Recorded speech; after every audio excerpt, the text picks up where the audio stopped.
In the 1940s, hearing-impaired children had little to no support due to lack of knowledge for their disabilities, until the efforts put forth by a woman named Marion Downs. Thanks to her research and study, she was able to improve the lives of many by developing new methods to discover hearing loss at birth and new ways to treat hearing loss. This improved communication immensely, as we are now able to identify hearing loss at birth, and we are able to treat it faster. Helping those who are hearing impaired to learn new ways to communicate, thanks to the efforts of Marion Downs, hearing impaired people around the world are now able to communicate faster and more efficiently than ever before.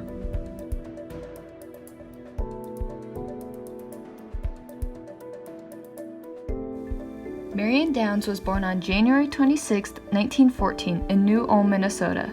She was raised there and was valedictorian of her high school class. She began to attend the University of Minnesota, however she dropped out, like many women of the time did, to get married. Her husband, George Downs, moved them to Colorado, and she spent much of her time being a mother to her kids.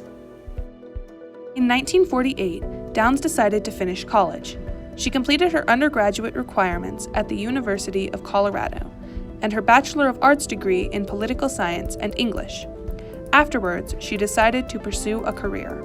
And then after I had 3 children, I decided that I would like to go back to graduate school. So I went over here to DU, and it was right after World War II. So I went in there, and I didn't have time to wait in the line like that. So I looked around and I found a short line, and it was speech and hearing and speech and audiology. And although I'd never even heard of audiology, it was a short line and I would get out very quickly, so I registered for it. Nothing noble, I'm sorry, just the shortest line. I fell in love with it, and I have loved being an audiologist ever since.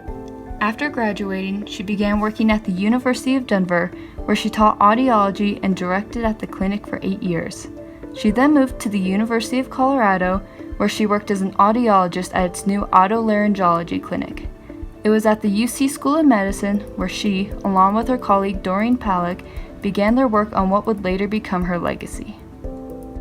Downs believed that the earlier hearing loss was discovered and treated, the more successful treatment would be. At the time, this was not popular opinion, and many children with hearing loss did not receive the aid that they required until the ages of 3 or 4. Jerry Northern, a colleague of Downs's, and later in life, the co-writer of her book, stated, "There's a critical period for language development that occurs between 12 and 24 months, and if children are not stimulated and they don't hear language and speech developed correctly, they are often delayed and very often face educational problems for the remainder of their lives." In the early 1960s, Downs began her testing with newborns using horns and rattles. She would test the behavioral responses of newborns to these sounds. In 1964, she published a report on the possibilities of screening newborns. For decades, she traveled around the country, visiting pediatricians and audiologists, attempting to convince them to screen newborns. As technology developed, this was a much easier process and more people adapted the practice.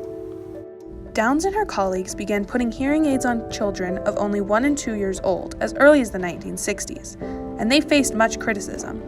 At one point, Downs attended a conference and heard a speech by one of the leading experts in the field. He stated that putting hearing aids on young kids was criminal because their brains hadn't matured yet. He stated that they were damaging the children. Downs was reasonably concerned, and she even counseled with the leading physiologist in the field, and they determined that what they were doing was not going to harm these children. In 1993, the National Institutes of Health made a consensus recommendation for the universal screening of newborns, in large part due to the efforts of Marion Downs. What she had been preaching about for years had finally been proven, and now newborns all across the country would be screened for hearing deficits at birth. This did have some downsides, however, as practically every hospital, outside of those in Denver, were severely understaffed in the audiology department and had to quickly find people who were qualified to screen newborns. Marion Downs accomplished many great things in her life, and she was eventually rewarded for it. In 2007, the U.S. Department of Health and Human Services gave her the Secretary's Highest Recognition Award for her work with hearing aids in children. She was given honorary doctorates from both the University of Colorado and the University of Northern Colorado. She received awards from the University of Minnesota as well as from the Ministry of Health of South Vietnam for her teaching that occurred in that country. She was also awarded many honors from professional organizations such as the American Academy of Audiology, the American Speech Language Hearing Association, the American Auditory Society, the American Academy of Otolaryngology, Head and Neck Surgery, the American Medical Association, and the International Audiology Society. Marion Downs passed away in 2014 at the age of 100. She lived a very full life, and her legacy did not die with her. She is remembered by her colleagues as well as all of those patients who she helped long ago. I was one of Marion Downs' first clients. She diagnosed me around 4 years of age with a hearing loss.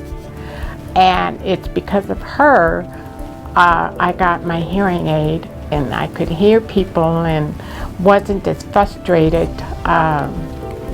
not feeling misheard or misunderstood. In 2005, the Marion Downs Center was created. Located in Denver, Colorado, it operates to this day as a nonprofit organization that provides support for the hearing impaired. This was one of Downs' greatest accomplishments, and certainly one of her most important legacies. She was also responsible for the creation of a National Joint Committee on Infant Screening, and headed it in its infancy. This committee has been responsible for vetting and promoting methods of screening and follow-up. There's also a summer program called the Marion's Way Preschool that is designed to help children with hearing loss develop listening and spoken language skills. As for her impact on communication today, according to the Centers for Disease Control and Prevention, 98% of babies born in 2017 were tested for hearing impairment. According to American Speech Language Hearing Association, children with hearing loss will not be able to communicate as well if they do not receive some sort of hearing aid. This could hurt them in many ways down the line, such as with making friends or even just speaking in general. The Center for Hearing and Communication states that even a mild hearing loss can cause a child to miss up to 50% of classroom discussion. The efficiency of communication for those with hearing loss was altered irrevocably by the efforts of Marion Downs. If not for her, the development of the technology responsible for hearing advancement would have been severely delayed. She was able to push through the adversity and make a lasting impact on how those with hearing loss communicate. Because of her, we now screen almost all babies at birth, which allows those who do have a hearing disability to learn to communicate faster than they could before. Thanks to Marion Downs and her work in the field of audiology, communication has been advanced in a very significant way.